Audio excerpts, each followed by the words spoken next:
अखंड हिंदुस्थानाचे आराध्य दैवत तथा हिंदवी स्वराज्याचे संस्थापक छत्रपती शिवाजी महाराज यांच्या शिवराज्याभिषेक दिनानिमित्त आज नंदुरबार शहरात अभिमान आणि उत्साहाचं वातावरण पाहायला मिळालं। शहरातील छत्रपती शिवाजी महाराज नाट्यगृह परिसरातील महाराजांच्या पूर्णाकृती पुतळ्यास पुष्पहार अर्पण करून मान्यवरांनी त्रिवार अभिवादन केलंय। हा कार्यक्रम राज्याचे माजी आदिवासी विकास मंत्री तथा आमदार डॉक्टर विजयकुमार गावित आणि संसद रत्न माजी खासदार डॉक्टर हिना गावित यांच्या मार्गदर्शनाखाली पार पडला। जिल्हा परिषदेच्या माजी अध्यक्षा डॉक्टर सुप्रिया गावित यांच्या प्रमुख उपस्थितीत कार्यक्रमास विशेष उत्साह लाभला।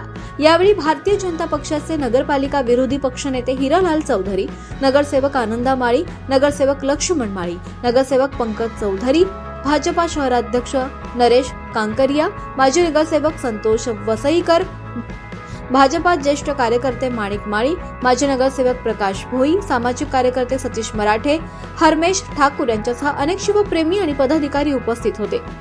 कार्यक्रमादरम्यान जय भवानी जय शिवाजीच्या घोषणांनी परिसर दुमदुमून गेला।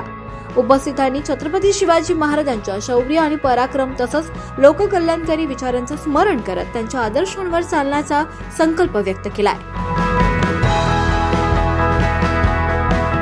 24 लाईव्ह महाराष्ट्र न्यूजसाठी योगेश पवार, नंदुरबार।